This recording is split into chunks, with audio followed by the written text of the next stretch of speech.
नमस्कार, मी दीपिका तुमचं स्वागत करते मराठी चस्कावर. सप्तसूर म्युझिक नव्याने त्यांचं नवीन एक गाणं घेऊन आलंय. गाणं नाहीये खरं तर रॅप सॉन्ग आहे आणि ते घेऊन आली आहे देवांशी. देवांशी माझ्यासोबत आहे. तराना ट्रॅप हे या गाण्याचं नाव आहे. खरं तर मुलाखतीची सुरुवात आपण रॅपपासूनच करूया.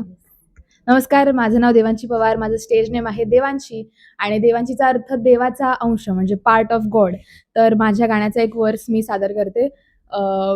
मला आपलेच नाही आपली समज तू समज, मला आपलेपणाची जाम माहेर रे गरज, चोकून भेटतो नवीन त्याला पडतो फरक, नातं जुनं झालं मग त्यावर चढतो गंज. ओपन नीट लक्ष तुम्ही द्या की हा माझ्या आयुष्याचा पंचवर देव बसला, नाही त्रास कसला जीव हाय चांगला, फक्त वेळ वाट लावते ना मामला कसला. थँक्यू. खतरनाक. पण ना देवांशी तुझं नाव आहे आणि बरेच जण ना रॅप म्हटलं की त्यांचं नाव चेंज करतात. तू असं का नाही केलंस? तर मी फार वेगवेगळ्या नावांचा विचार केला, की आपण लेडी ग्रेनेड ठेवूया, आपण मिरची ठेवूया. असं फार वेगवेगळी नावं माझ्या डोक्यात आली होती, सजेस्ट पण करण्यात आली होती. रॅप राणी करून एक ठेवलं होतं फार वर्षांपूर्वी.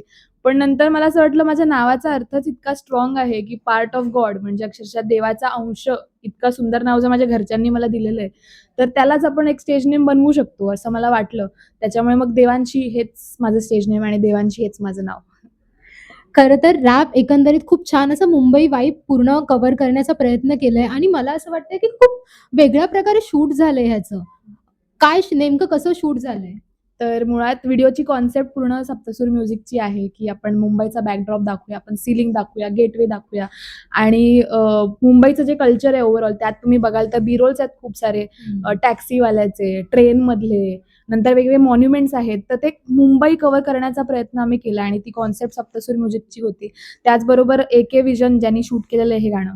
सो त्याचे पण फार इनपुट्स होते ओव्हरऑल आणि त्याचा पूर्ण पोर्टफोलिओ हा हिप-हॉपचा आहे. कारण त्यांनी पूर्ण आयुष्यभर हिप-हॉप व्हिडिओजवरती काम केलेलं आहे. तर त्याचे इनपुट्स आम्हाला फार त्याची मदत झाली ओव्हरऑल, की त्याला आपण असं हिप-हॉप कसं बनवायचं त्याच्यामध्ये आणि मग हा व्हिडिओ तयार झाला. येस. आणि तू या रॅप सॉन्गमध्ये 2 फेमस आपले रॅपर्स आहेत त्यांची नावं घेतलीत. संबाटाचं आणि नाव घेतलंयस. त्यांच्याकडून काही रिव्ह्यू आलाय का कोणाकडून? त्यांच्याकडे अजून नाही आलाय. त्यांना मी पाठवलंय. तर संबाटा तू जर हे बघत असशील तर काहीतरी बोल. कारण संबाटाला मी मुळात शाउट आउट देण्याचं कारण असं, की आपण पहिल्यापासून बघत आलोय हनी सिंग आणि पंजाबी रॅपर्स पूर्ण व्हायरल म्हणजे जगभर व्हायरल झालेले आहेत. पण मराठी रॅपचं कल्चर संबाटावरती आणतोय असं मला वाटतं पर्सनली. मला संबाटा फार इन्स्पायर करतो. माझ्या रॅपचा जो टोन आहे तो संबाटापासून फार इन्स्पायर्ड आहे. तर म्हणून संबाटाला शाउट आउट दिलेला आहे आणि दुसरी गोष्ट तांबडी चांबडी हे सुद्धा मी माझ्या गाण्यात म्हणाले, की तांबडी चांबडी चमकली. तर ते क्रेटेक्स आणि श्रेयसला शाउट आउट आहे. कारण एम-पॉप हे ओव्हरऑल जे नवीन जॉनरा त्यांनी इन्क्लूड केला आणि तो जगभर पोहोचवला. म्हणजे सगळ्या कंट्रीजमध्ये तांबडी चांबडी वाजलेलं आहे. तर माझं गाणं बनवण्याचं ध्येय हेच आहे, की माझी गाणी अशी एक दिवस वाजावी, जगभरात वाजावी, जगभरातल्या लोकांनी त्याला प्रतिसाद द्यावा. म्हणून हे 2 आर्टिस्ट मला मुळात इन्स्पायर करतात. त्याच्यामुळे त्यांची नावं घेतलेली आहेत. तू म्हणालीस की लहानपणापासूनच अगदी तुझी सुरुवात झाली आहे आणि त्यात तू कथ्थक डान्सर स्वतः आहेस. यात तू त्याचा वापर केलायस खूप चांगल्या प्रकारे. ते मर्ज करण्याचा प्रयत्न खूप छान छान प्रकारे केलायस. काय नेमका एक्सपिरियन्स बॅक बॅक सगळं मागे काय सुरू होतं? सो मुळात 10 वर्ष मी कथ्थकचं शिक्षण घेतलेलं आहे. माझ्या गुरूंचं नाव गुरुवर्या रुपाली देसाई. तर त्यांनी मला हा तराणा शिकवला होता एका क्लासमध्ये, की नादीर दिरता नित दारे तोम ह्याच्यावर मी स्वतः डान्स पण केलेला आहे. आणि मला असं वाटलं माझेच जे 2 पर्सनॅलिटीज आहेत, एक जे रॅपरवाली एकदम वेगळी पर्सनॅलिटी वेस्टर्न कल्चरवरनं इन्स्पायर्ड आणि एक माझी एक शांत पर्सनॅलिटी जी कविता करते आणि कथ्थक शिकते, रांगोळी काढते दिवाळीमध्ये. तर ते दोन्हीचं असं मिलाप करून हे गाणं तयार झालं. आणि प्रोसेस अशी म्हणजे जेव्हा मी साईनाथ सरांच्या ऑफिसला आले त्यांना भेटायला, तर मुळात मी देवा नवसाला पाव हे सप्तसूरचं गाणं आहे. त्याच्या गाण्यात मी असिस्टंट डिरेक्शन केलं होतं. मी स्वतः ॲक्टिंग पण करते, थिएटर करते मी.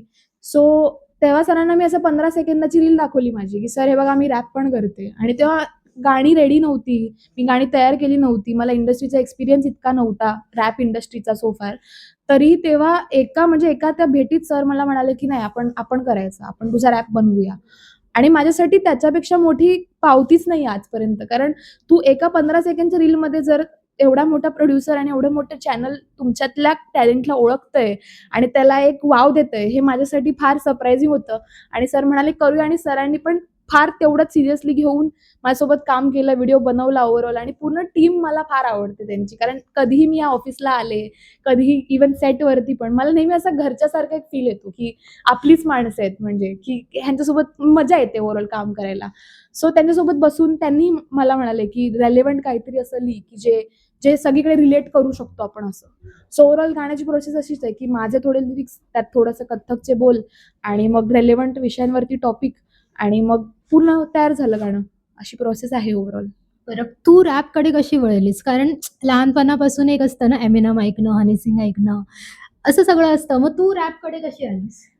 हनी सिंग जसं तू म्हटलं, हनी सिंग मी ऐकायचेच, बादशाह ऐकायचे मी आणि इंटरनॅशनल आर्टिस्ट आहेत टुपाक, त्या सगळ्यांचं ऐकायचे मी गाणी पहिल्यापासूनच. पण जेव्हा गल्ली बॉय हा चित्रपट आला, तर गल्ली बॉय चित्रपट बघून असं वाटलं, की नाही आपण आजपासून रॅप रॅप आपण करू शकतो आणि ह्या क्षेत्रात मुळात मुली कमी आहेत. म्हणजे जसं तू ऑब्झर्व्ह केलंस तर मुलीच नाहीयेत, जास्त फिमेल रॅपर्स नाहीयेत.